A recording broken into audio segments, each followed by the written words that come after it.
बच्चों आज हम थर्ड इक्वेशन ऑफ मोशन की बात करेंगे।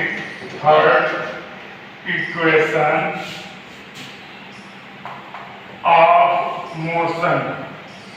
अभी हम अलजेब्राइक मेथड चला रहे हैं। अगर हम हिंदी में लिखेंगे इसे तो कहेंगे गति की तृतीय समीकरण। इसे बच्चों प्रूव करना बहुत ही इजी है। देखिए दो इसके तरीके हैं प्रूव करने की, लेकिन हम एक ही तरीका को बताते हैं। अगर आपकी डिमांड होगी तो मैं आपको दोनों तरीके बताने की कोशिश करूंगा। ये मान लिया गया कि कोई एक वस्तु है बच्चों जो गति कर रही है और उसकी कोई ना कोई इनिशियल वेलोसिटी है u। u का मतलब क्या होता है, जिसे कहते हैं इनिशियल वेलोसिटी। ये बच्चों क्या है, इनिशियल वेलोसिटी। और इनिशियल वेलोसिटी की हिंदी क्या होती है बच्चों, प्रारंभिक वेग होता है। और इसे t टाइम लगता है। t टाइम के बाद इसकी वेलोसिटी v हो जाती है और v को कहते हैं बच्चों फाइनल वेलोसिटी। फाइनल वेलोसिटी का क्या मतलब होता है, अंतिम वेग। इस समय वेग रहा है, इसका वेग धीरे धीरे चेंज हो रहा है। ये मान के किस टाइम के बाद इसका वेग v हो गया। अब u से v हुआ, इसका वेग v ऑलरेडी गति कर रही है, तो गति करने के साथ ये समय के साथ कुछ न कुछ दूरी तय करेगी।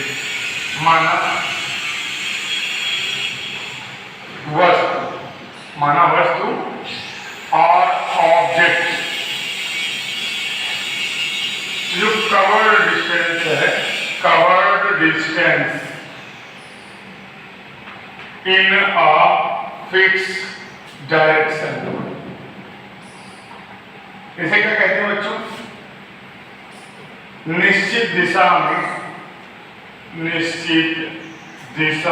में तय की गई दूरी। इसे बच्चों हमने एस माना है। क्या माना है बच्चों, एस। जनरली निश्चित दिशा में तय की गई दूरी को बच्चों हम विस्थापन कहते हैं। क्या कहते हैं बच्चों, विस्थापन ही कहा जाता है। ठीक है, तो ये चीजें हमको इकट्ठा करनी पड़ेगी, इनको कलेक्ट करनी पड़ेगी, तभी हम थर्ड इक्वेशन ऑफ मोशन को प्रूव कर पाएंगे। तो ये हमारे लिए आवश्यक चीजें थी बच्चों। मैंने आपको कल जब द्वितीय समीकरण का प्रूफ बताया था तो वहां पर मैंने एक बात की थी, एवरेज वेलोसिटी की बात की थी, औसत वेग की बात की थी। शायद उसका भी यूज यहाँ पर होगा। अगर हम यहाँ पर देखें कि वेलोसिटी बच्चों u से v हो गई, मैंने कहा दोनों क्या है, दोनों वेग को बता रहे हैं, दोनों वेलोसिटी को रिप्रेजेंट कर रहे हैं।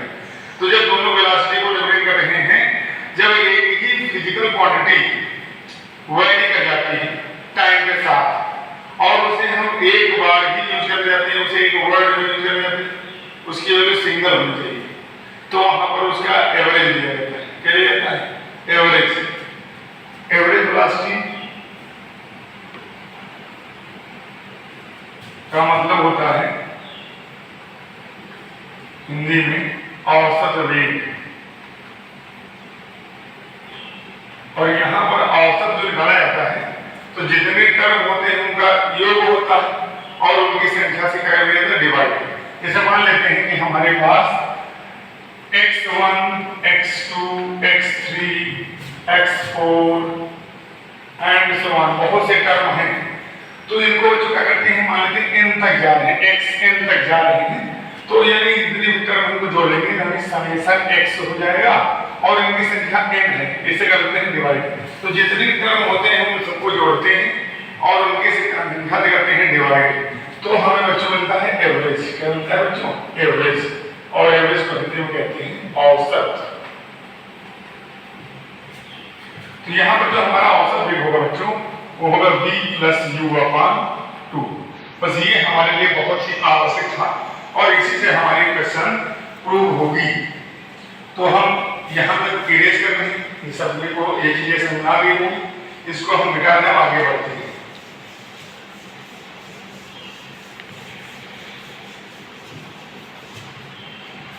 बच्चों अगर बात की जाए, मैंने कल बताया था कि वेलोसिटी बराबर डिस्प्लेसमेंट अपॉन टाइम होता है। डिस्प्लेसमेंट अपॉन टाइम होता है। वेलोसिटी को कहते हैं हिंदी में वेग, डिस्प्लेसमेंट डिस्प्लेसमेंट को कहते हैं विस्थापन और टाइम को कहते हैं समय। तो अगर हम यहाँ से डिस्प्लेसमेंट की देखें, डिस्प्लेसमेंट का हमारा जो बच्चों होगा वो होगा velocity into time, velocity into time. बच्चों ये जो डिस्प्लेसमेंट है that is called distance in a fixed direction.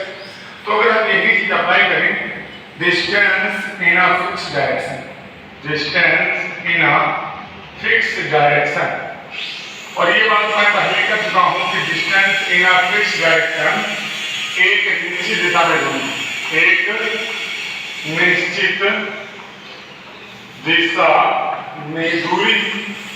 तो बच्चों आपको याद है कि डिस्प्लेसमेंट की तरह काम करेगा नहीं करेगा, distance in a fixed direction ये डिस्प्लेसमेंट की तरह वर्क करेगा।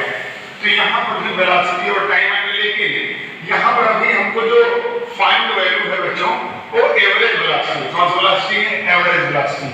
तो यहाँ पर बच्चों हो जाएगा एवरेज वेलोसिटी इनटू टाइम।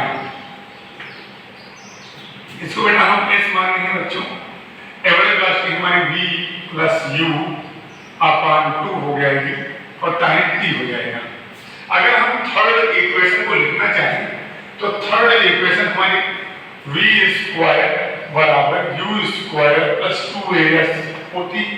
अब गौर से बच्चों देखिएगा, इस इक्वेशन में टाइम नहीं आया है, इस इक्वेशन में टाइम नहीं आया है, तो हम कोशिश करेंगे हम जो टाइम आया है इसको हमें रिमूव करना होगा।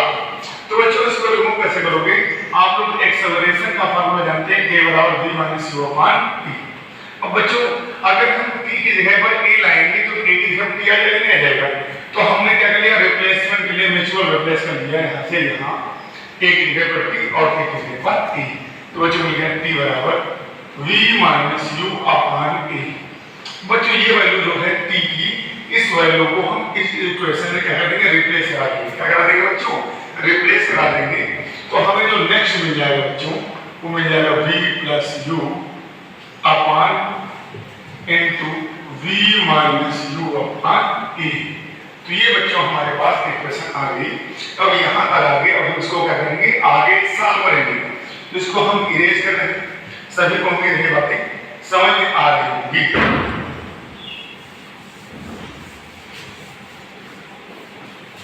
बच्चों हमें इस बराबर v plus u upon 2 into v minus u upon 2, अगर गौर से देखें तो हमें यहाँ पर जो मिला है a plus v into a minus v जब लिखा होता है तो उसे हम कहते हैं a square plus b square. तो वही चीज यहाँ पर अप्लाई करिए, a ये v, ये a प्लस v और a माइनस v के फॉर्म में है। तो जैसे हम सिंपलीफाई करेंगे तो हमें मिल जाएगा v स्क्वायर माइनस का u स्क्वायर, और एक 2 और a दोनों डिवाइड में ही मल्टीप्लाई में है, तो ये हो जाएगा 2v।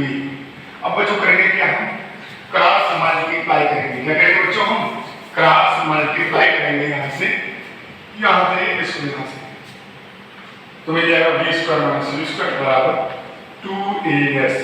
यहाँ पर u स्क्वायर जो हमारा है बच्चों नेगेटिव का है। आपको पता है जब इक्वल के उस पार या इस पार किसी चीज को हम ट्रांसफर करते हैं तो उसका साइन बदलता है। तो यहाँ पर ये स्क्वायर माइनस में था, ये जो उधर जाएगा बच्चों प्लस में हो जाएगा, तो v स्क्वायर बराबर u स्क्वायर। अब एक प्लस में होना है, चाहे इसको आगे से ऐड करो चाहे इसको पीछे से ऐड करो, एक ही चीज होती है। तो u स्क्वायर प्लस 2as। तो बच्चों ये हमारी थर्ड इक्वेशन ऑप्शन आ गई, बहुत ही आसान तरीके से। बच्चों अगर हम गौर से देखें इस इक्वेशन ऑफ मोशन को हम किस किस में यूज कर पाएंगे, हमें फाइनल वेलोसिटी निकालना हो, हमें इनिशियल वेलोसिटी निकालना हो, हमें एक्सेलरेशन निकालना हो, हमें कवर्ड डिस्टेंस निकालनी हो, तब हम इसका यूज कर पाएंगे। आप यहाँ पर देख रहे हैं यहाँ पर टाइम नहीं आया है, यानी यहाँ से हम टाइम नहीं निकाल पाएंगे। धन्यवाद।